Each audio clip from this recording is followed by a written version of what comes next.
Hola, soy Dani Facho y esto es De Tripas Corazón, el podcast de Singlutenismo. Soy celíaca, experta en vida singlutenista y estudiante de dietética. Desde Singlutenismo ayudo a personas y empresas a entender y desenvolverse en el mundo sin gluten a través de mi web, mis redes sociales y mi libro, El Manual Ilustrado del Singlutenista. En De Tripas Corazón haremos digeribles los temas más complejos relacionados con la vida singlutenista de la mano de los mejores expertos en la materia. Espero que disfrutéis de este espacio. Bienvenidos.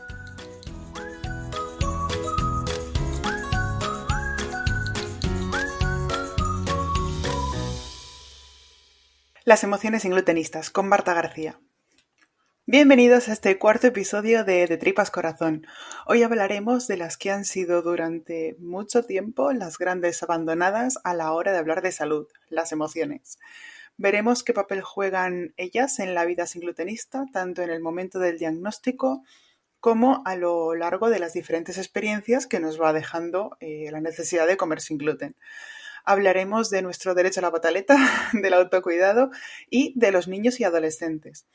También tocaremos el tema de la culpabilidad, la necesidad de pedir ayuda y lo que gira en torno a dejarnos ayudar. Os aseguro que esto no estaba previsto, pero menudos días moviditos hemos tenido en las redes sociales con el tema de la salud, la alimentación y las emociones. No sé cuándo escucharéis esto, pero hace 12 días fue el Día de la Alimentación y fue precisamente el día que desde el Ministerio de Consumo se lanzó la campaña El azúcar mata. No voy a meterme en este fregado ahora, pero la actualidad me viene al pelo para el contenido que tenía previsto para el programa de hoy. Esta campaña ha tenido sus defensores y sus detractores. Hay quienes han visto la campaña como acertada y necesaria, mientras que otros echamos en falta ciertos matices de los que precisamente os venía a hablar hoy. Antes de meterme en materia, os comento que hice una publicación con mi postura al respecto que os dejaré enlazada en las notas del programa. Lo que de un tiempo a esta parte venimos reivindicando muchas personas es lo poco que se tiene en cuenta la salud mental cuando hablamos de salud. Siempre hablamos de comer saludablemente, de hacer ejercicio físico, de evitar el tabaco, alcohol y drogas. Y todo esto lo reflejamos siempre en sus efectos fisiológicos. El discurso más habitual omite el papel de la salud mental, de las emociones y hasta de las relaciones sociales en el conjunto de nuestra salud. Hace un tiempo hablaba con mi abuela y le preguntaba qué me diría ella si yo le contara que un donut puede ser saludable. Y me refiero a un donut con toda su harina refinada, con su azúcar, su mantequilla y su fritura. Y ella me decía que cómo puede ser, si un donut es una pieza de bollería, ¿cómo va a ser saludable esto? Y precisamente yo le contaba esto, que al final, cuando hablamos de salud, no nos podemos limitar a la composición nutricional del alimento, sino que el mismo alimento en distintos contextos puede jugar un papel muy distinto.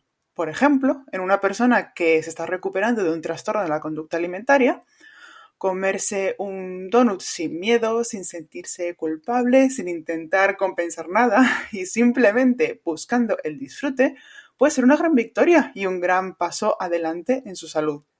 Que no vamos a hacer apología aquí de la bollería, ni mucho menos. Pero me sirve el ejemplo para traérmelo al mundo singlutenista. Nuestra salud no solo va a depender de que hagamos de manera estricta la dieta sin gluten, sino que también dependerá de cómo nos relacionemos con esta necesidad de vivir sin gluten, del apoyo que encontremos a nuestro alrededor y de muchas cuestiones más que afectan a nuestras emociones y a nuestra salud mental. Y es que no todo es etiquetado y contaminación cruzada en la vida singlutenista, aunque bastantes dolores de cabeza nos traen ya. Muchos de nosotros llegamos a la vida singlutenista sin pararnos a darle un espacio a lo que nuestras emociones nos estaban diciendo.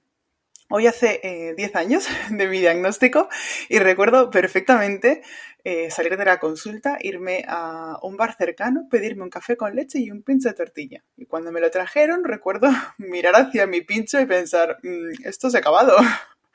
Recuerdo ese momento con enorme tristeza. Camino a casa, no podía más que preocuparme por lo cara que me iba a salir ahora la vida debido al sobrecoste de los panes, la pasta y otros productos específicos sin gluten. Para mí, que en ese momento estaba estudiando y que solo me mantenía con la beca de estudios, suponía una incertidumbre y un miedo muy grandes.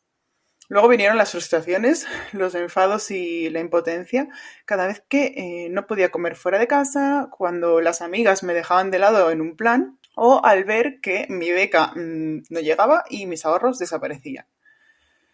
Y todo esto que he mencionado, tristeza, preocupación, incertidumbre, miedo, frustración, enfado, impotencia, todo esto son cosas que he ido identificando con el tiempo, que he ido encajando mucho después, y son emociones a las que les he puesto nombre desde la distancia. En ese momento es que ni me las planteé, simplemente me atravesaron como una de esas olas enormes que te tumban con su enorme fuerza. Y la reflexión que quería traer aquí con esto es esta. ¿Te has parado a ver qué sientes? ¿Lo hiciste con tu diagnóstico? ¿Lo haces ahora? Concretamente, en el caso del mundo sin glutenista, hay una situación que se repite con más frecuencia de la que debería. Lo hemos comentado así por encima varias veces en este programa y va siendo hora de abordar el tema con mayor amplitud. Se trata del sentimiento de abandono que experimentamos cuando salimos de la consulta del médico con un diagnóstico y sin más indicaciones que comes sin gluten. Por supuesto, todos somos conscientes de que el tiempo de las consultas médicas es muy breve y que en muchos casos se hacen maravillas con muy pocos recursos. Pero por supuesto que nos sentimos perdidos si no tenemos ni siquiera referencias a las que acudir a buscar información, apoyo y ayuda en esto tan grande que nos acaba de caer encima. Y ya ni os digo si nos dan esas presuntas referencias y vamos allí y nos dan con la puerta en las narices. La búsqueda infructuosa de una guía es algo que genera muchísima frustración y sobre todo un enorme sentimiento de soledad. Desde luego es el motivo principal por el que muchos compañeros estamos en las redes sociales día sí y día también para ofrecer esa mano amiga que seguramente no te podrá resolver la papeleta, pero sí estará ahí para decirte que todo irá bien. Al final, en estos momentos, lo que más necesitamos es algo, o mejor dicho, alguien que nos reconforte, que traiga calma a nuestra cabeza, que de pronto tiene que lidiar con muchísimas cosas a la vez. En este punto es importante que nos permitamos ser y sentirnos vulnerables y, ¿por qué no?, mostrarnos igualmente a nuestro entorno. Precisamente, en mi libro tengo un apartado en el que hablo de las relaciones con nuestros amigos y familiares.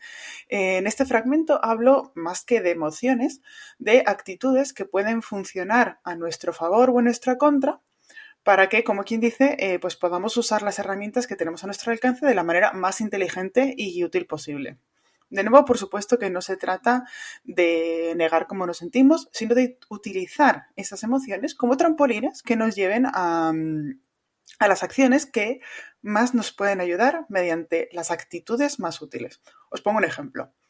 Si ante un posible conflicto actuamos desde la imposición, es fácil que se produzca una tensión a nuestro alrededor, que a ojos de los demás parezcamos egocéntricos o que incluso nos eviten por no confrontarnos. Si, por el contrario, actuamos desde la naturalidad, transmitiremos una paz que invite a los demás a acercarse a nosotros e interesarse por lo que necesitamos, nos involucra a nosotros mismos en la búsqueda de la solución y nos ayuda a llevar mejor el conflicto así en líneas generales. Y por supuesto también hay veces que no nos apetece calma, gratitud, naturalidad ni leches, sino que simplemente necesitamos explotar y desahogarnos. También está bien, por supuesto, pero eso, que estos momentos y estas situaciones nos sirvan de trampolín, no de pozo en el que estancarnos. También os digo una cosa. Aquí estoy planteando el diagnóstico como esa losa que nos cae encima, pero lo cierto es que muchas veces se recibe como pues, con un enorme alivio. Enseguida lo hablaremos con Marta ampliamente, pero cuando lo hemos pasado muy mal, el dar por fin con una respuesta, a ver que no nos lo estábamos inventando o imaginando y sobre todo encontrar una solución a nuestro malestar, es quitarnos un peso enorme de encima. Y sobre todo cuando nos ha dado tiempo a pensar que a lo mejor teníamos algo mucho peor. Pero en todo caso, que nos sintamos más tranquilos y agradecidos de que lo peor ya haya pasado de alguna manera, esto no quita que el resto del camino tenga para nosotros una serie de dificultades. Nuestro camino como singlutenistas no termina con el diagnóstico, sino que precisamente ahí es donde empieza. Y cada uno de nosotros se relaciona de una manera completamente distinta con este evento. Vamos a darle ya la bienvenida a Marta de Alimenta tu Esencia, que estoy segurísima de que os encantará escucharla. Marta García es psicóloga sanitaria y psicoterapeuta y es la creadora de Alimenta tu Esencia. Está especializada en trastornos de la conducta alimentaria, psiconutrición y autoestima, pero lo que más la caracteriza es su amor por la naturaleza y su perra Dana. Ella y su equipo de psicólogas y nutricionistas pasan consulta presencial y a distancia con un enfoque global y respetuoso. No puedo más que recomendaros que sigáis muy de cerca el trabajo de Marta, porque seguirla por las redes sociales, empaparse con sus reflexiones y acompañarla en sus paseos por Canadá es que es una absoluta delicia. Bienvenida, Marta. Gracias, Dani, por tu presentación. Yo cuando empecé con el podcast, cuando surgió la idea del podcast, una de las primeras personas en las que pensé en invitar fue a ti, porque es que en el mundo singlutenista nos rompemos mucho la cabeza con todo lo que tenemos que aprender de golpe y porrazo al llegar a él, ¿no? De etiquetados y de qué podemos comer y qué no y todo esto, pero luego nuestras emociones no aparecen ni en el mapa, es que ni nos las planteamos. ¿Qué pasa desde el punto de vista psicológico y emocional en el momento del diagnóstico, ya no solo de celiaquía o de sensibilidad, sino de una enfermedad cualquiera? Bueno, pues la verdad es que lo que puede pasar son muchas cosas a un plano más emocional y va a depender mucho de la persona, del tiempo también que lleve buscando, ¿no? Como un poco una explicación a ese malestar que ha estado experimentando. Entonces, bueno, hay veces que sí que es verdad que un diagnóstico se vive como un alivio, ¿no? Tras el entendernos, como por fin entiendo. Y honestamente esto le aporta mucha calma muchas veces, ¿no? Porque ya no es que son mis sensaciones o que incluso que me lo estoy inventando o que estoy exagerando. No hablo de la celiaquía, hablo como en general, ¿no? Cosas que Sí. cuando no comprendemos incluso nos prejuzgamos, ¿no? Nosotras mismas por decir, bueno, es que quizá, ¿no? Esto, y cuando un profesional, ¿no? Externo nos comenta, mira, oye, que esto tiene nombre, ¿no? Y lo que te ocurre es esto, que hay como cierta sensación de alivio. Pero puede haber otras personas que lo vivan como una carga, como algo más pesado, ¿no? Porque un diagnóstico, como sabemos, implica también muchos cambios, ¿no? En el caso de la celiaquía o la sensibilidad, como ahora tú decías, claro, puede ser un batiburrí, me sale la palabra, ¿no? De Sí. emociones entre miedo, porque en un momento de cambio, ¿no? En algo que va a ser diferente, porque un diagnóstico marca, ¿no? Como antes y un después, puede aparecer el miedo ante lo desconocido, puede aparecer la tristeza, porque, bueno, no nos debemos olvidar que también se trata de un duelo, ¿no? Una pérdida. Pérdida también a veces incluso de libertad, ¿no? A la hora de sentir que entonces ya no puedo elegir con tanta libertad lo que comer, lo que no. Esto puede generar enfado, como antes decía, frustración. Y bueno, y podríamos ir hablando de muchas emociones porque, como te decía, sí que es verdad que cada caso va a ser único y por eso es muy importante entender primero cómo la persona recibe ese diagnóstico, ¿no? Cómo lo vive a un nivel también incluso corporal, cómo lo siente en su cuerpo este diagnóstico que le acaban de ofrecer. Y a partir de aquí ya pues ir como desgranando un poquito más, ¿no? Qué emociones van apareciendo en todo el proceso.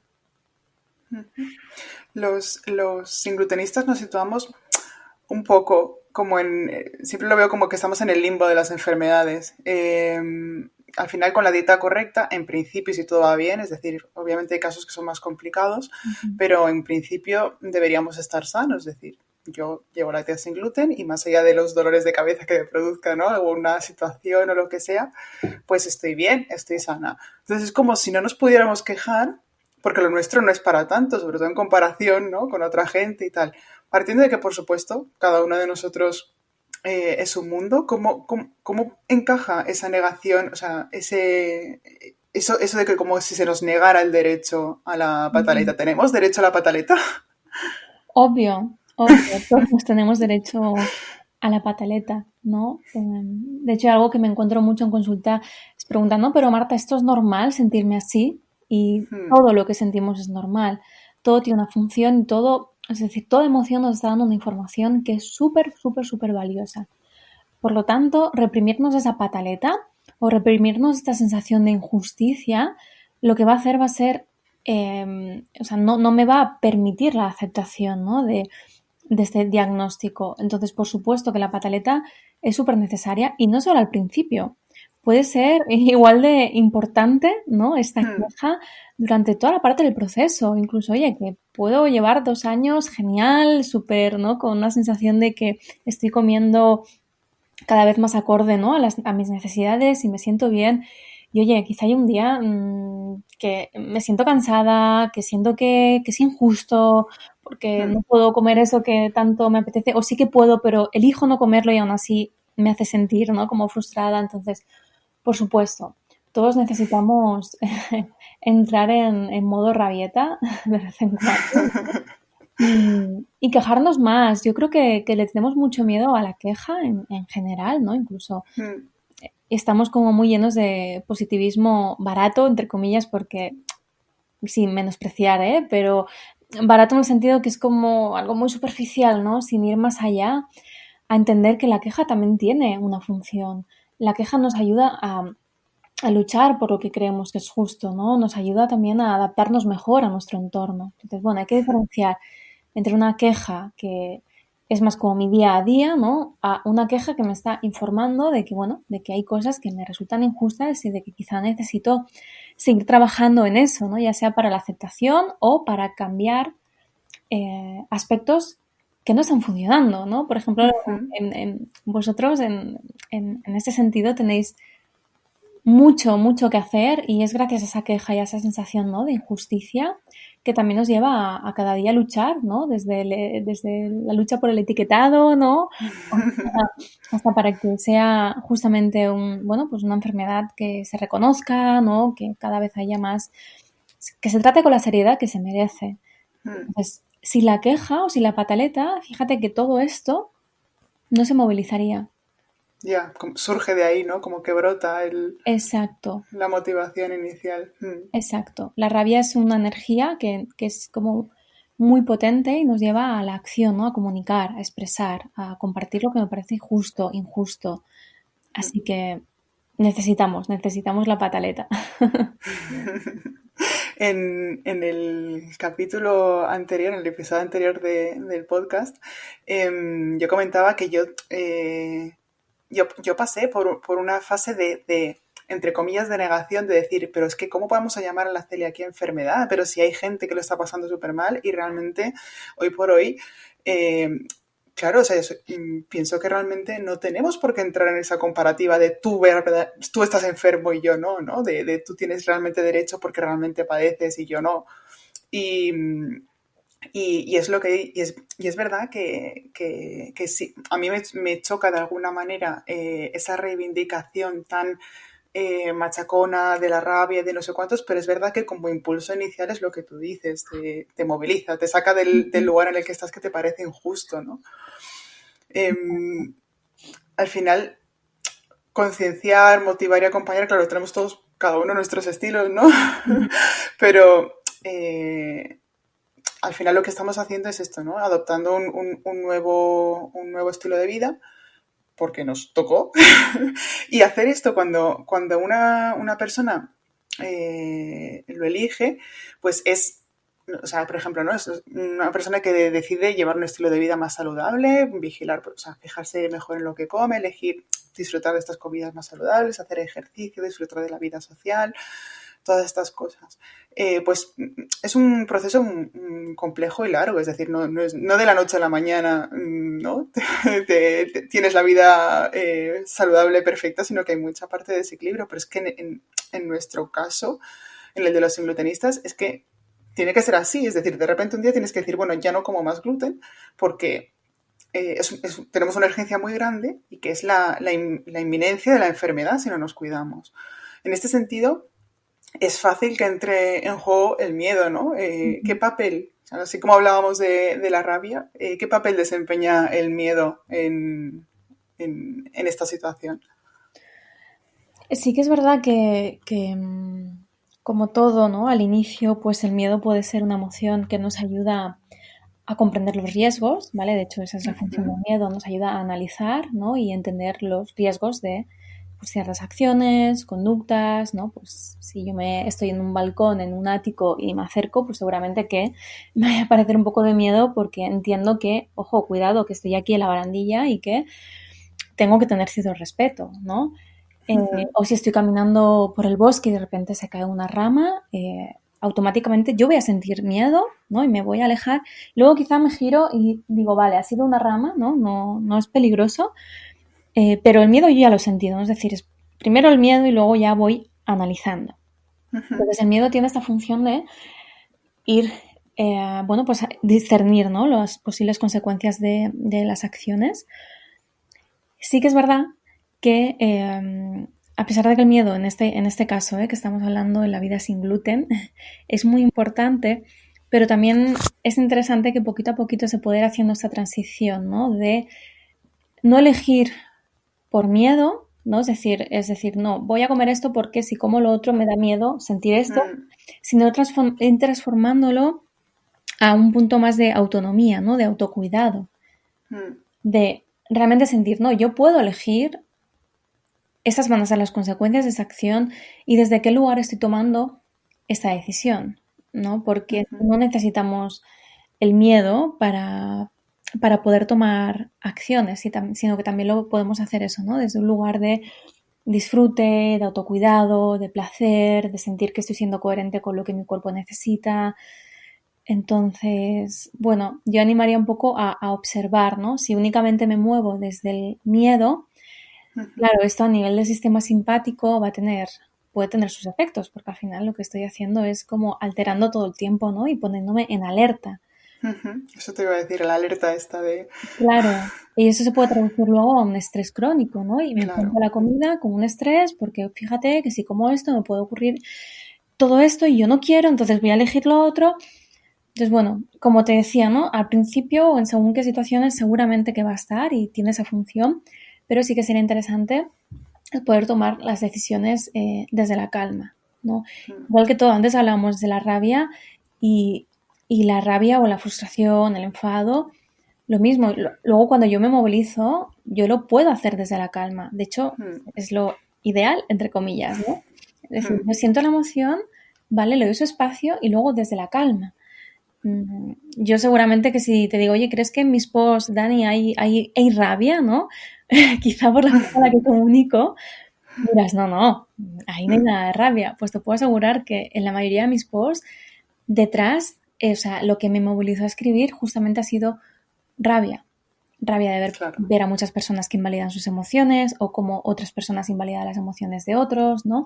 Entonces, una cosa es la emoción y luego el cómo yo me comunico, el cómo yo decido, el cómo yo me hablo, ¿no? Entonces, sí que es interesante en el miedo observar, a ver cuál está haciendo mi diálogo interno, cómo esto puede estar afectando bueno, a nivel de mi cuerpo, ¿no? Si estoy decidiendo todo el tiempo por miedo a. Entonces, bueno, si está muy presente el miedo en la toma de elecciones alimentarias, sí que aconsejaría dejarnos acompañar por un psicólogo especializado en conducta alimentaria, porque a la larga, pues, bueno, puede ser muy, muy desgastante. Mm, sí, sí. Además puede de alguna manera ser el inicio o la semilla de lo que comentabas, ¿no? De una mala relación con la comida. Ujú. Imagínate que yo de pronto es eso, le empiezo a coger miedo a salir a comer fuera de casa o a fiarme o no de los etiquetados o ¿sabes? Al final entramos en un terreno complejo y que, pues eso, que si no nos podemos, pues eso, relacionar, como dices tú, correctamente, o bueno, de una manera más calma y más Ujú, del discernimiento ujú. con estas emociones, necesitamos que alguien nos acompañe. Exacto. Ujú, Comentabas eso, trabajar o adoptar estas posiciones tanto con el miedo, incluso también con la rabia, desde el autocuidado. ¿Qué entendemos? ¿O qué entiendes tú, mejor dicho, por autocuidado y cómo, cómo nos puede ayudar en la vida sin glutenista. Pues mira, yo lo enlazaría un poco a lo que ahora he comentado, el sistema simpático, que es como este sistema, ¿no? de alerta, de alarma. Por lo general, el estar viviendo en una sociedad al ritmo en el cual nos encontramos, ya de por sí va haciendo que nuestro sistema simpático se vaya como, ¿no? alimentando, por decirlo de alguna forma, para que todos lo entendamos. Entonces el autocuidado sería como encontrar esos hábitos, esas rutinas, esas conductas, esos pensamientos, ese movimiento, porque aquí el autocuidado es tan amplio y de nuevo cada persona va a tener que encontrar su manera para sentir que está como de nuevo equilibrando, ¿no? Y dando como más alimento al sistema parasimpático, ¿no? Autocuidado es entender en qué momento me encuentro, cómo me siento, cómo son mis niveles de estrés, de agobio, si hay alguna emoción que me está acompañando, si es una emoción desagradable y qué puedo hacer yo para aportarme esa calma, quizá pues eso, ese cariño, ¿no? Ese cuidado, esa atención. Entonces, para mí autocuidado, resumiendo, serían esas conductas que no tienen por qué ser conductas físicas, pueden ser también conductas más como hacia adentro, ¿no? Hablaba de la forma de pensar, que me ayudan a, de nuevo, equilibrarme. Sería como regresar a mi centro, ¿no? Salir de ese automatismo para conectar con el momento presente y con sentir que me estoy acompañando. Entonces, las conductas de autocuidado deberíamos, sé que es difícil, pero tenerlas en nuestro día a día, porque es muy fácil que entremos en este piloto automático, ¿no? Totalmente. Sí, sí, en este de la emoción que dirige mi acción hasta el final, ¿no? Es decir, esto así tan abrupto. Uh-huh. Hablando de relación con la comida, los productos específicos sin gluten están como muy mal vistos. Si no voy a decir la palabra real fooder. Están como muy mal vistos porque en su inmensa mayoría pues son productos ultraprocesados y es verdad, si miras lo que es la composición nutricional, pocos de ellos puedes decir que son saludables, ¿no? Cumplen con este canon.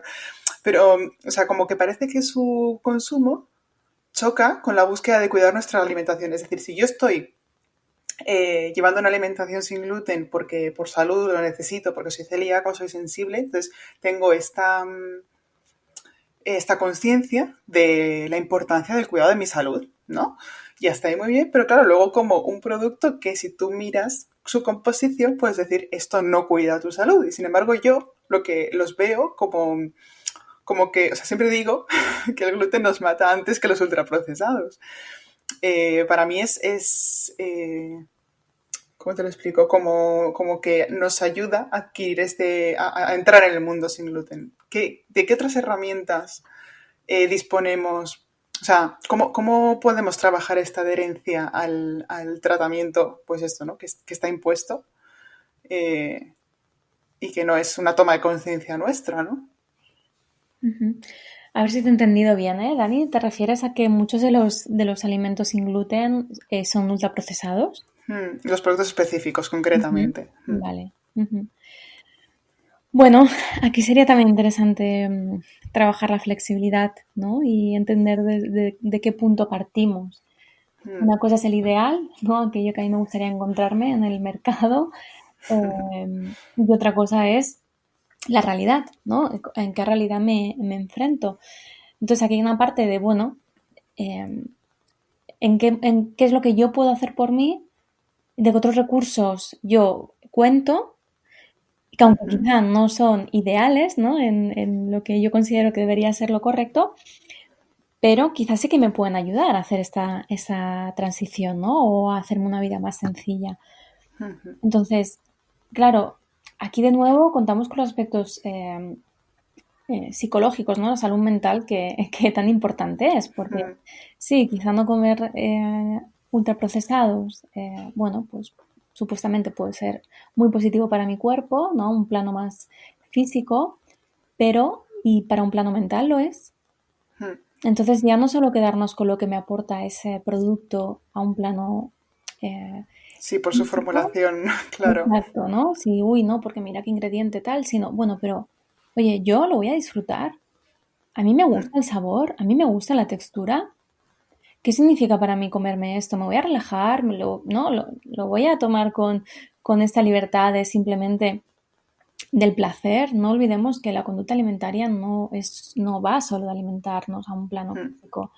Hay un tema de hedonismo ujú. enorme, enorme. O sea, y desde que somos bebés, un bebé no solo amamanta, ¿no? O toma un biberón para saciarse, sino que también lo hace desde un plano porque experimenta placer, porque Ujú. experimenta calma. Entonces, esto no podemos olvidarlo, ¿no? Entonces, bueno, yo aconsejaría aquí el cuidado, ¿no? Cuidado también con la rigidez de querer llevar una alimentación completamente sana, entre comillas, porque sano no es solo lo que comemos, sino es Ujú. desde qué lugar comemos. Y Claro, cómo quizá nos relacionamos con insano, ello. exacto, y quizá insano también se convierte tomar la decisión de no comer algo que realmente me apetece mucho por miedo, ¿no? Porque es un ultraprocesado y quizá los ingredientes no son. Entonces, de nuevo, ¿no? Hay que revisar muy bien con lupa desde qué lugar estamos decidiendo y desde qué lugar me digo que sí o desde qué lugar me digo que no. Me encanta, es que no me podéis ver, pero es que yo siempre que escucho a Marta estoy aquí sonriendo porque aprendo tanto con ella. Hay algo que por mucho tiempo que llevemos diagnosticados, sobre todo si, bueno, iba a decir sobre todo si hemos conocido, ¿no?, el mundo con gluten, pero ya ni siquiera. Por mucho tiempo que llevamos diagnosticados, suele aparecer de vez en cuando el echar de menos algo. Puede Ujú, ser una comida, ¿no? Yo qué sé, la pizza de mi abuela con gluten, pero incluso también puedes echar de menos, es decir, jolín, ojalá no tuviera que molestarme en buscar sitios cuando quiero viajar, sino que simplemente voy y ya está, ¿no? Eso, una situación, el no tener que planificarlo todo, el no tener limitaciones. Aunque hayas vivido con limitaciones toda tu vida, también puedes, ¿no? ujú. Echar de menos el no tenerlas. ¿De qué herramientas disponemos en estos momentos cuando surge el... Es que echo de menos Ujú. esto. Bueno, primero compartirlo, ¿no? Compartirlo, como antes decíamos, también dar espacio a la queja, no decir, jolines, me encantaría poder tener esto. Em, por lo tanto, comunicarlo es una forma de validar ese echar de menos. También entender que el echar de menos es una forma de honrar las cosas que realmente, bueno, pues nos gustan, nos importan, queremos. Y a partir de aquí entonces sería como decir, bueno, vale, ¿qué es quizá lo más parecido? De nuevo, aceptando la realidad, no lo que me gustaría que fuera, sino aceptando mi realidad, que es quizá lo más parecido con lo que puedo, ¿no? Contar ahora. Por ejemplo, vale, la pizza de mi abuela no la puedo comer. Pero oye, cuando vaya a ver a mi abuela, puedo encargarme yo quizá de hacer la masa y que luego mi abuela me ponga los ingredientes, ¿no? Y entre las dos preparar una pizza, por ejemplo, ¿no? Es decir, es encontrar la forma de adaptarme lo máximo posible a encontrar esa experiencia, ¿no? O esos sentimientos, esas emociones que a mí me hacían sentir X alimentos. No sé si se entiende. Eh, Sí, muy sí. bien, ¿no? Iba a poner un ejemplo ahora porque yo he entrado también, estoy aquí en Canadá y llevo mucho tiempo sin ver a mis sobrinas y a veces entro en la pataleta, ¿no? De, "Jo, justo porque no puedo viajar con todo el tema del COVID, ¿no? Y aquí es como un vale, echas mucho de menos jugar con ellas, ¿no? ¿Qué es lo más parecido que puedes hacer? Entonces, cojo el móvil, videollamada y te sorprendería todo lo que hemos inventado a través de una pantalla. Vamos al escondite a través de la pantalla. ¿En serio? ¡Ay, qué guay! Mis sobrinos dejan el móvil por sitios perdidos en su casa y yo tengo que adivinar dónde están, ¿no? Lo mismo yo por aquí, por mi casa, a veces me salgo a la calle y oye, pasamos un buen rato. Entonces, por supuesto, no es lo mismo, no tiene nada que ver, pero sí que hay ciertas emociones, ¿no? El tiempo que comparto, en las risas, el juego, el seguir estando presente. Entonces, eso solo vamos a poder adaptarnos desde aceptar lo que es y no lo que a mí me gustaría que fuera. Claro. De nuevo, dando espacio al echar de menos, porque me está informando de algo que yo necesito o quiero experimentar. Y las emociones no solo se gestionan, como decir, bueno, vale, estoy sintiendo esa emoción que no me gusta mucho, a ver qué puedo hacer para transitarla, sino que las emociones también necesitamos cultivarlas. Y ahí es donde el echar de menos tiene ese sentido, que es, el echar de menos es como un puente a cultivar emociones. Cuando yo echo mucho de menos algo, una persona o una situación, es porque echo de menos conectar con cierta emoción. ¿Sí? Entonces, y es que no sé si me estoy explicando muy bien, ¿eh? No, sí, maravillosamente. Entonces sería, vale, ¿qué me está informando? ¿Por qué echo tanto de menos este alimento? ¿Dónde lo comía? ¿Con qué personas? ¿En qué Claro. contexto? ¿En qué lugar? A ¿A ver, en dónde me mi pueblo transporta? Claro. era qué sé yo, cuando estaba de viaje con mis amigas, ¿qué información me está dando este alimento sobre emociones que yo necesito cultivar? Y ahora entonces, ¿cómo podría adaptarme lo máximo posible para sentir esas experiencias o esas emociones? Qué chulo. Es que me encanta. Em, claro, estamos hablando de cómo eso, ¿no? Cómo yo echo de menos algo de previo a mi diagnóstico Ujú, o eso, tal. Pero muchas veces el diagnóstico no es nuestro, sino que es de alguien que tenemos a cargo, como puede ser nuestros hijos, ¿no?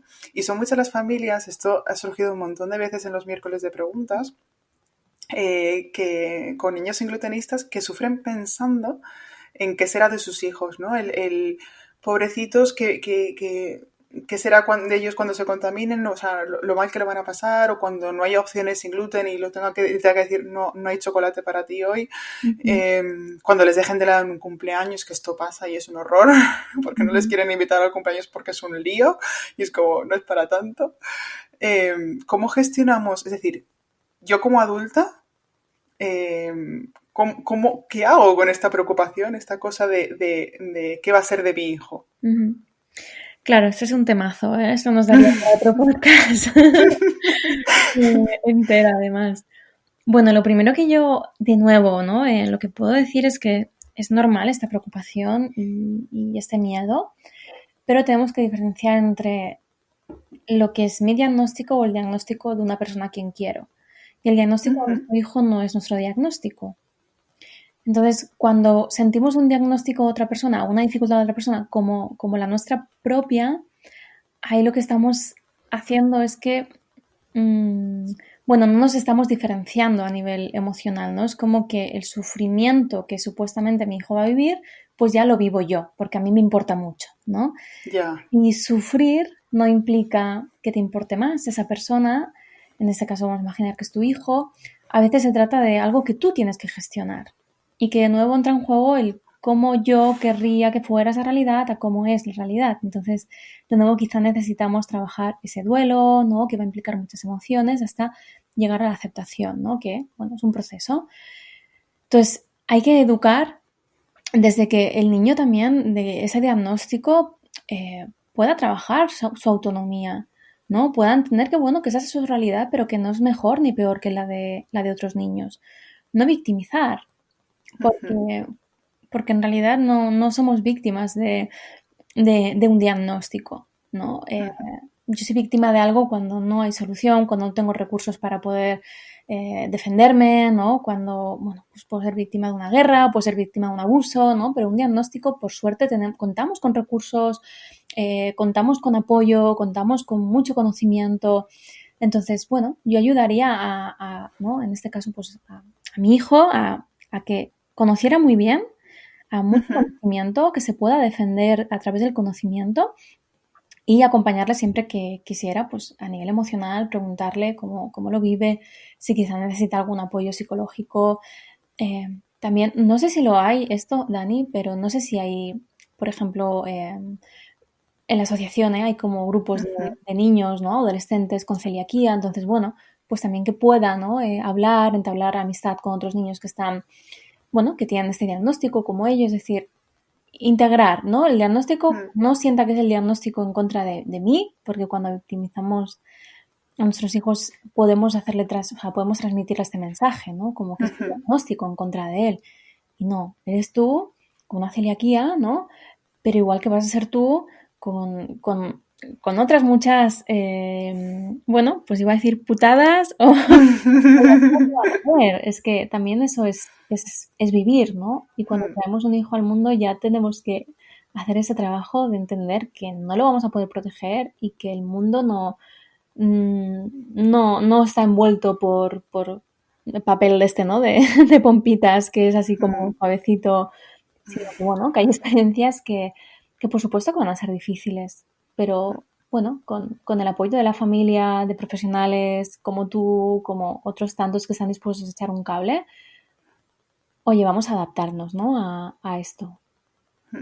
Y en mi libro tengo, la verdad es que poquito, porque como mi libro está muy enfocado desde la experiencia, mi experiencia con niños y con adolescentes sin glutenistas es muy limitada. Es decir, de alguna manera se reduce a mi hermana, que tiene 15 años, y a los hijos de mis amigos, que también pueden ser, que sean celíacos, ¿no?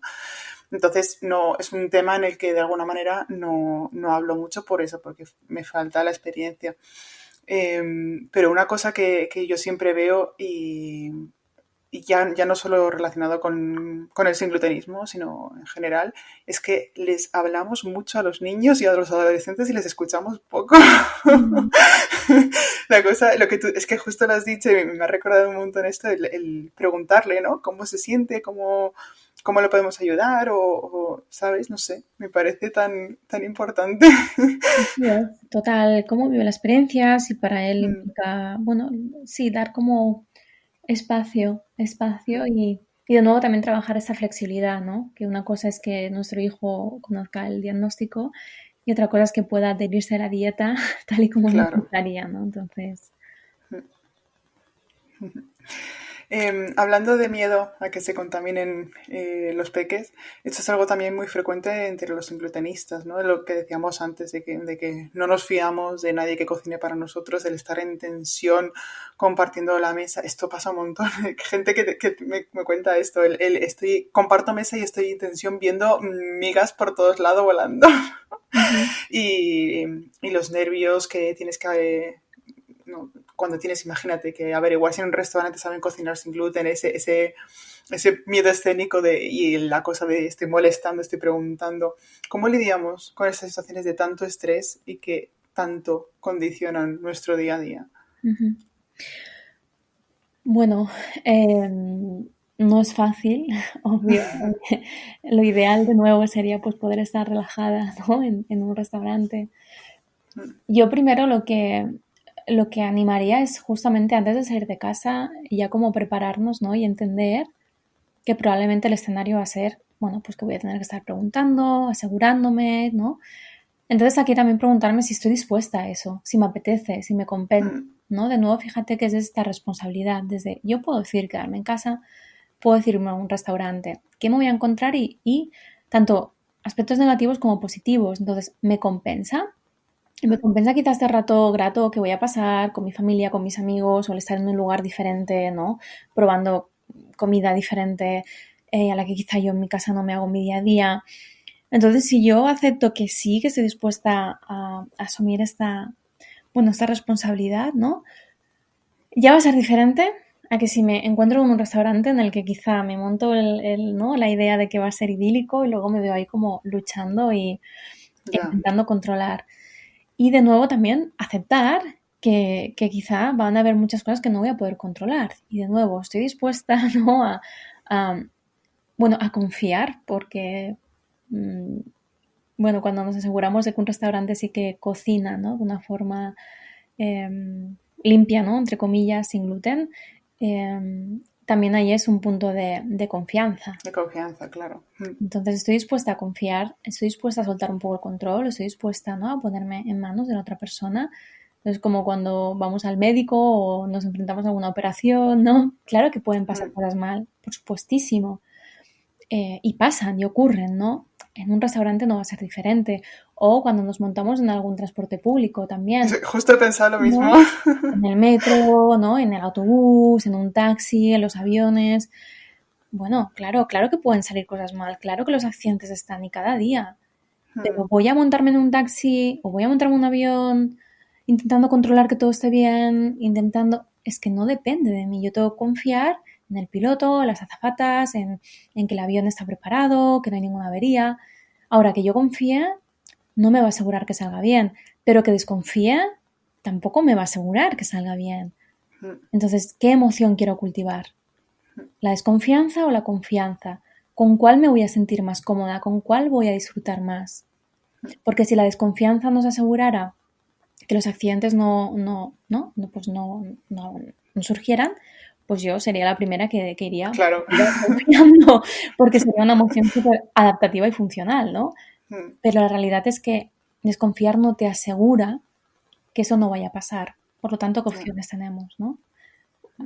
Confiar. Incluso concretamente en este caso puede tener el efecto contrario. Es decir, si yo voy a un restaurante o a la casa de un amigo y más allá de, por supuesto, de darle la información, de asegurarme, de estar disponible para cualquier duda que pueda tener o Exacto. lo que sea, Ujú. si yo estoy ahí, o sea, no sé, lo puedo poner nervioso, ¿sabes? Pero igual, eso, le Ujú. genero a él el miedo escénico. Claro. Hablando de... Ujú. Sí, sí, sí. Sí, es muy importante, resumiendo, porque por si no se ha entendido bien, justamente eso, ¿no? La parte de qué es de lo que yo puedo responsabilizarme, ¿no? En el caso Claro. de un restaurante es asegurarme, pues leer las reviews para ver si alguna persona se ha quejado, si todo el mundo comenta que muy bien, ¿no? O en el caso de un avión, pues buscar que la compañía sea seria, que, bueno, no sé, o sea, que por supuesto que podemos hacer muchas cosas. En un momento en el que me subo a un taxi, tengo que asegurarme de que la persona que conduce la veo bien, que yo qué sé, que no está bajo las sustancias de ninguna droga. O sea, hay muchas cosas que podemos Claro. hacer, pero una vez yo ya he comprobado todo esto y yo ya he asumido mi parte de responsabilidad, ya más no vamos a poder hacer. Nuestro entorno juega un papel muy importante en la vida sin glutenista. Muchos tenemos la suerte de contar con amigos y familiares que, pues eso, ¿no? Que se adaptan a nuestras necesidades y a veces es inevitable que te surja la culpa, ¿no? El sentirte que estás, es que a mí me ha pasado de en plenas fallas ir arrastrando a mis amigas por todas las fallas de Valencia para ir hasta ese restaurante en el que yo podía comer, o que les limitamos, o que como que lo dificultamos todo cuando comen con nosotros, ¿no? Imagínate, quedamos para hacer un picnic y decimos de traer todos cada uno eso, una cosa y es como, ¡buah! Y ahora tenemos que cocinar para que Dani lo pueda comer todo. Pero al final tampoco tienes alternativa, es decir, yo no puedo elegir otra cosa, así que puedo decir, bueno, no os preocupéis que yo llevo mi comida, ¿no? Pero bueno, Ujú. si el plan es otro, ¿cómo salimos? O sea, al final estamos como un poco entre la espada y la pared. ¿Cómo salgo de esta cosa de, sí tengo culpa, pero es que otra cosa no puedo hacer? Claro, pero ¿de dónde viene la culpa? La culpa muchas veces aparece de una sensación de responsabilizarme de los otros, ¿no?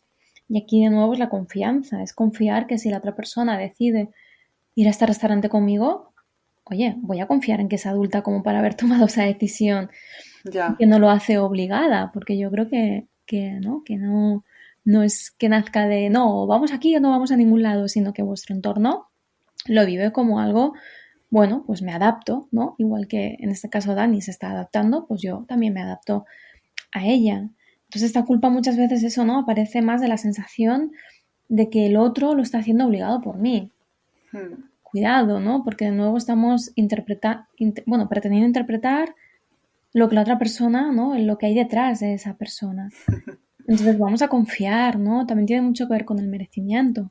Por supuesto que yo merezco que las personas de mi entorno se adapten ¿no? O sea, que de malo, no sé, no tiene nada de malo. Yo lo haría por ellos también, ¿no? Sinceramente. Entonces, yo aquí revisaría un tema eso, ¿no? De quizá de sensación de merecimiento. Claro, que estamos hablando pues incluso ya de autoestima, ¿no? De cómo yo me percibo a mí misma, porque si me percibo como una carga, bueno, vamos a revisar, ¿no? Porque que alguien Ya. vaya a otro restaurante y tú lo vives como una carga, ¿qué está pasando ahí? Mm. Entonces, bueno, es un trabajo interesante, la culpa, pero normalmente la culpa no tiene nada que ver con la otra persona, ni con los actos de la otra persona, tiene que ver con cómo yo lo percibo. Ya. Mm. Eh, hay una frase vamos, hasta yo misma la he dicho, me hace sentir culpable y al final es lo que dices, ¿no? Me hace sentir que no merezco Ujú. Y eso es porque yo lo pienso de entrada, ¿no? El que no merezco que te preocupes que porque yo pueda comer en tu casa, ¿sabes? Exacto. Jo, ¡qué melón! Claro. Ujú. Así es. Igual que no se nos ocurriría, ¿no? Llevar a un niño, qué sé yo, a un pub con la música muy fuerte, ¿verdad? Porque le dañaría. No, no se nos ocurriría jamás hacerlo, porque queremos a ese niño, ¿no? No desde la obligación, sino porque me nace. Bueno, y ese niño seguramente que jamás lo va a vivir como una carga porque todavía no Va a tiene patalear antes. exacto, ¿no? Todavía no tiene esa conciencia. Bueno, pues vamos a imaginar que somos dos niños, ¿no? Y al final es importante dejarnos cuidar por nuestro entorno. Y por supuesto que puede ser un gesto de autocuidado, pero es que de nuevo vamos al merecimiento. Merecemos también ser cuidados por nuestro entorno, igual que yo cuido de mi entorno.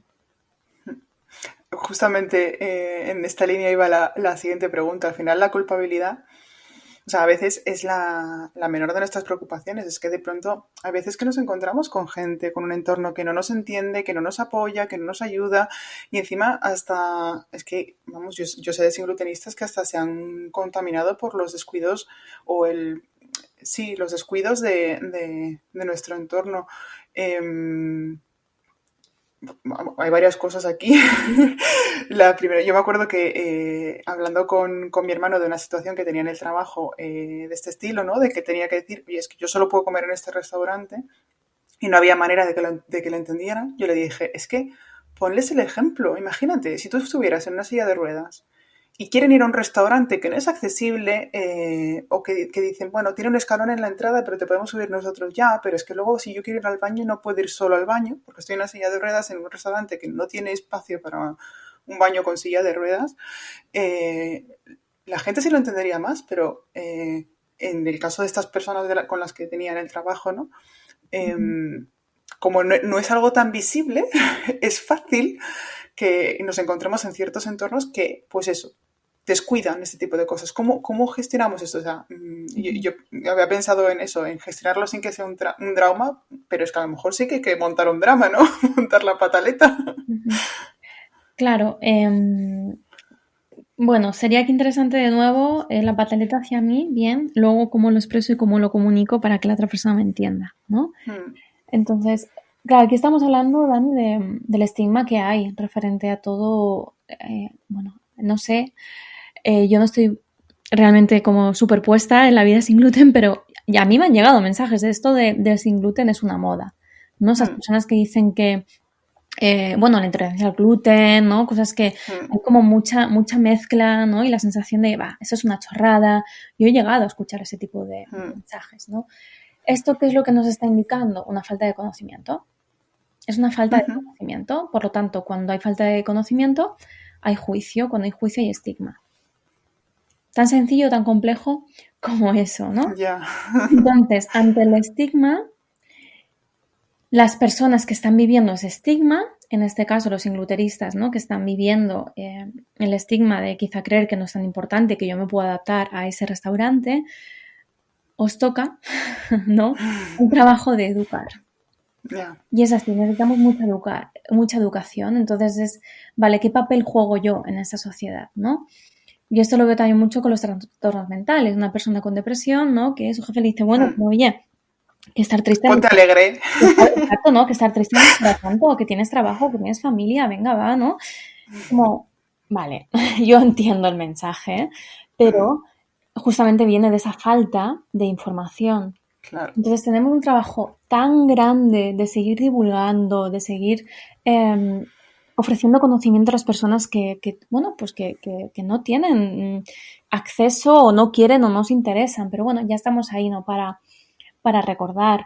Yo lo veo mucho también, por ejemplo, cuando acompaño a personas que tienen trastornos de la conducta alimentaria o están en procesos de recuperación y se quedan embarazadas, ¿no? Y van a la matrona y les pesan y les echan bronca y claro, aquí es como, wow, porque esto puede ser un detonante para activar ciertos comportamientos. Y yo aquí siempre Sí, sí. trabajo mucho de nuevo desde lo siento, ojalá no tuviera que ser así, pero te toca educar a esa comadrona, ¿no? Y dices, ¿yo cómo voy a educar? Sí, tú vas a educar, porque si tú le comentas que tú estás en un tratamiento psicológico, que tú vienes a atravesar una conducta alimentaria y que ese tipo de actitudes o comentarios dañan, Ya. eso va a hacer un clic en esa persona. Quizá no todos los profesionales, pero a más hablemos, a más eduquemos, más comprensión vamos a tener. Entonces, por desgracia, hay mucho estigma en muchísimos campos, en muchísimas áreas. Entonces, es nuestro papel, ¿no? Igual que yo, pues desde la psicología intento divulgar sobre el estigma de las emociones y lo importante que es dar espacio a todas, ¿no? Y no me cansaré de hablar y de divulgar sobre ellas. Y esto desde fuera, pues hay gente que dirá, mira, esta qué pesada o qué intensita todo con las emociones o... Sí, pero es que es mi papel, porque me toca de cerca, y porque siento que es importante que poquito a poquito entendamos que hablar de emociones no es ninguna tontería, que Ya. es súper clave para nuestra salud mental y emocional. Entonces, bueno, fíjate, ahora estaba pensando que he dicho salud mental y emocional y todavía incluso hablamos de trastornos mentales. Ya. Emociones han estado muy, muy ignoradas, incluso en el campo Total. de la psicología. Es que, claro, nos queda un trabajo por delante importante. Hay que ir abriendo camino, es verdad. Exacto, exacto. Y quizá cada uno, desde su lugar, desde su posición, tiene esa responsabilidad, si la quiere coger, obvio, de ir abriendo ese camino. ¿Cómo? A través de comunicar. ¿Qué emoción nos va a ayudar? Sí, pues seguramente que pueda ser el enfado, decir, pero ¿cómo esa persona tiene tan poca empatía? Bueno, quizá es falta de conocimiento también, ¿no? ¿Y qué puedo hacer yo entonces? ¿Cómo se lo puedo explicar para que lo entienda, ¿no? Bueno, yo un poco nos animaría a esto, ¿no? A sentir que formamos parte del cambio, que somos parte del cambio y que la sociedad la creamos nosotros. Y si yo me quejo del estigma de algo, ¿vale? ¿Qué puedo hacer yo para poquito a poquito ir rompiendo ese estigma? Has dicho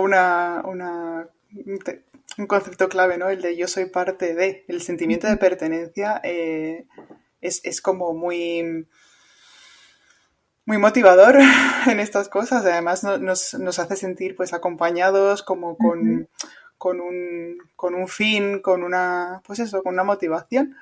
Em, Aparte, o sea, ¿cómo nos ayuda este sentimiento de pertenencia, esta búsqueda de un grupo, el apoyo en gente que está en nuestra misma situación? ¿Qué tiene de distinto del apoyo en otras personas?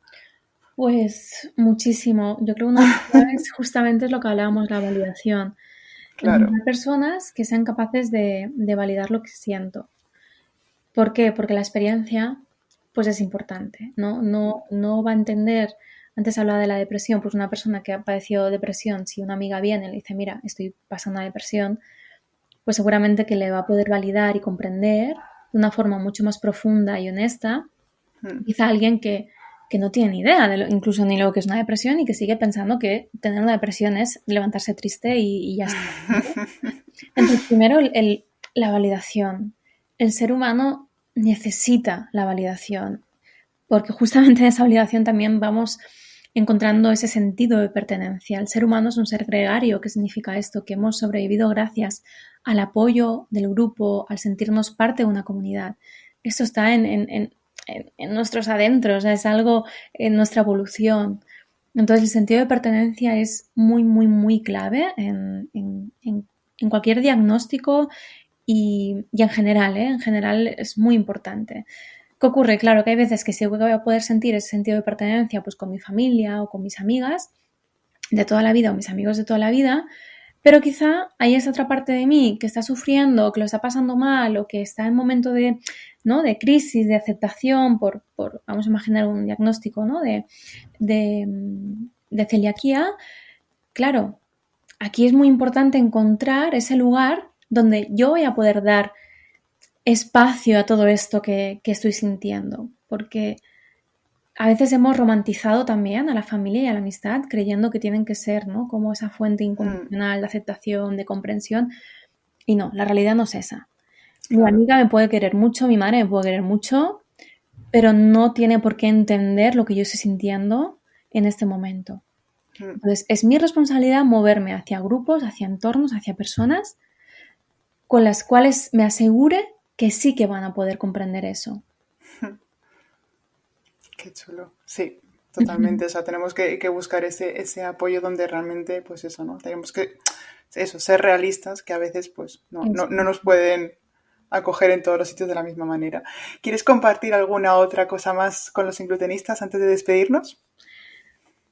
Bueno, yo me quedaría con decir a todos que tenéis una gran labor, de verdad, que a pesar, ¿no? O gracias a este diagnóstico, bueno, pues podéis transformar muchas cosas en la sociedad y que vuestra voz es importante y que vuestras emociones son importantes y que vuestro malestar es importante y que todo lo que vayáis atravesando a medida que, bueno, pues que encontráis, ¿no? Como esta aceptación a este diagnóstico es importante. Y que si sentís que en vuestro entorno no encontráis esa comprensión, pues me quedaría con esto último que hemos hablado, ¿no? Moveros, moveros hacia lugares, ¿no? Hacia personas, hacia profesionales donde podáis encontrar, bueno, pues como ese abracito, ¿no? De, oye, que es importante, que esto no es una tontería y aquí tienes un hombro donde descansar, ¿no? Que no os olvidéis de descansar también en otras personas. Pues muchísimas gracias, Marta. Y A es que ti, siempre Dani. contigo aprendo tanto. A ti por crear este espacio también tan importante y también, ¿no? Es un lugar de encuentro y un lugar donde sentir como esta pertenencia, ¿no? Que hablábamos. Así que felicidades por tu programa porque hace mucha falta y hace mucho bien. Muchísimas gracias, Marta. A ti, un abrazo enorme. Un abrazo. Adiós. Pasamos ya a la ronda de preguntas que me vais dejando para los episodios de Tripas Corazón. Os recuerdo que podéis escribirme a dani@singlutenismo.com con vuestras preguntas que queréis que tratemos aquí y que los miércoles que no hay podcast nos encontramos en Instagram en los miércoles de preguntas para resolver todo aquello que os inquieta. Podéis encontrar mi cuenta de Instagram pues simplemente como Singlutenismo y ahí estoy. Nos vemos miércoles sí y miércoles no cuando no haya podcast. Muchísimas de las cosas que me preguntáis están resueltas en mi libro, El Manual Ilustrado del Singlutenista, así que os recomiendo mucho que lo tengáis siempre a mano para esas consultas rápidas de las dudas que nos surgen en el día a día. El primer comentario me ha llegado decenas, sino centenares de veces por todas las vías posibles a lo largo de estos años. Dice así: no sé por dónde empezar. Todo lo que tengo que hacer y aprender es demasiado y me abruma. Sinceramente, no me extraña. Entre la cantidad de información que hay disponible por las redes y lo desperdigado que está todo, es normal que todo esto produzca muchísimo ruido en nuestra cabeza. Mi primera recomendación al respecto es que simplifiques. Ten cuidado con la información que ronda por internet. Porque desde luego sí, somos varios los que hacemos un trabajo riguroso, pero también hay mucha información poco fiable de la que te tienes que proteger. Además, por esta vía es difícil saber por dónde empezar, qué será lo más importante e incluso qué es aquello que sientes que puedes abordar primero, también por salud mental. Por supuesto, tengo que recomendarte mi libro, en el que tienes todo organizado y explicado y que puedes ir procesando poco a poco, con la garantía de que vas a ir pues, por el buen camino. Pero es que incluso con mi libro en la mano, y esto también lo explico en el manual, la vida sin glutenista tiene una curva de aprendizaje que además no es lineal. Habrá errores, habrá momentos difíciles, logística y emocionalmente, y todo esto es normal. Lo importante es ir dando pasos sobre seguro y no saturarnos. Hace poco me escribió una chica y me dijo: Dani, estoy cansada, no quiero lidiar más con mi suegra. Esto también me lo habéis contado muchísimo con diferentes personas de vuestro entorno. El que no tenéis más ganas de aguantar al cuñado de turno, que os dice que no será para tanto, que os pone caras raras cuando decís que en tal restaurante no podéis comer y cosas por el estilo. Mi recomendación para ti, que estás hasta el moño, es que te tomes tu tiempo y tu espacio.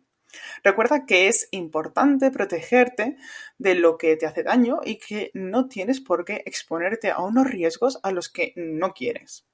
Prueba a dar pequeños pasos que te resulten cómodos, Fíjate si estás en un entorno en el que puedes proponer dónde comer, si te escuchan con interés o por el contrario con escepticismo, si te puedes apoyar en alguien que te comprenda un poco más.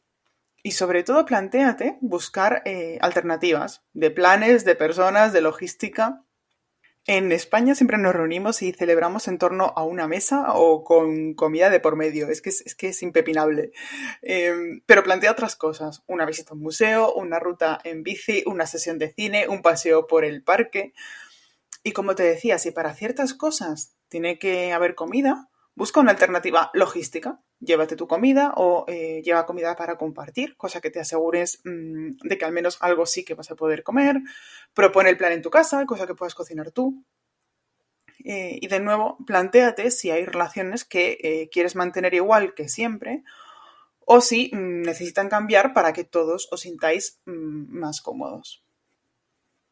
Una vez me escribió un papá muy preocupado porque había pillado a su hijo adolescente celíaco saltándose la dieta sin gluten. Estaba perdido, no sabía qué hacer.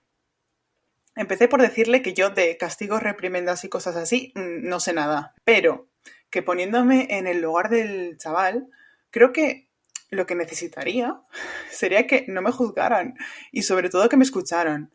Comentábamos antes con Marta que siempre hablamos de de qué decirles a los niños y a los adolescentes, de cómo transmitirles los mensajes, de cómo calar en ellos, y luego hablamos poco de cuánto necesitan, como necesitamos todos, también os lo digo, que los escuchemos.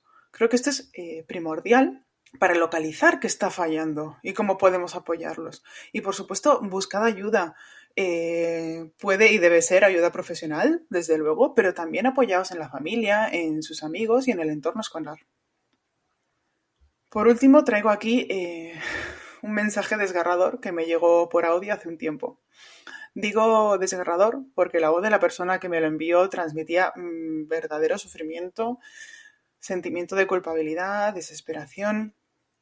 Esta persona me decía lo siguiente: Dani, yo te sigo y te veo siempre y pienso, hace que todo parezca tan fácil y luego no me veo capaz. No lo puedo evitar, es superior a mí. No consigo hacer bien la dieta sin gluten y me la salto. Sobre todo fuera de casa. No tengo la fuerza de voluntad suficiente para decirle a mis amigos que esto o aquello no lo puedo comer y acabo pecando. Luego otras veces miento y digo que no puedo salir cuando en realidad no me apetece porque sé que me voy a contaminar. Uf, de verdad que esto es muy duro. Esto es muy duro. Es muy fácil sentarse aquí viviendo en una ciudad como Madrid, en la que tenemos muchas opciones de restaurantes sin gluten, con amigos que me cuidan muchísimo y con un sentimiento de responsabilidad aquí súper arraigado. Y es fácil venir aquí y decir, si yo puedo, tú puedes, ¿no? Es muy fácil y muy falso. Lo primero que te tengo que decir, si estás en esta situación, es que tanto yo como cualquier otro sin glutenista pasamos por momentos igual de malos. Te voy a dejar enlazada aquí abajo una publicación que hice hace no mucho sobre un día en el que me apetecía comerme unas ensaimadas con gluten y que no comí, y allí te cuento qué pasó. Todos estamos igual, porque lo cierto es que esto es duro. Es que es más duro de lo que nos permitimos reconocernos muchas veces. Nos creemos unos ingratos por quejarnos por algo tan supuestamente banal, y eso no es así. Lo que es importante para ti es importante. Ahora, lo que tenemos que ver es cómo ayudarte y acompañarte en estos momentos.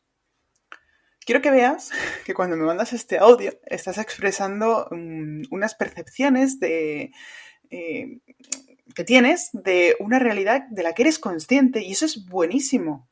Que te veas en esa desesperación señala que es algo importante para ti y que además buscas resolver, porque es que me buscas a mí o a quien sea para hablar de ello. Y en este punto, por favor, pide ayuda. Por supuesto, yo estoy aquí para acompañaros a los inglutenistas, pero estas cosas tienen un calado muy profundo que se debe tratar con un profesional de la psicología.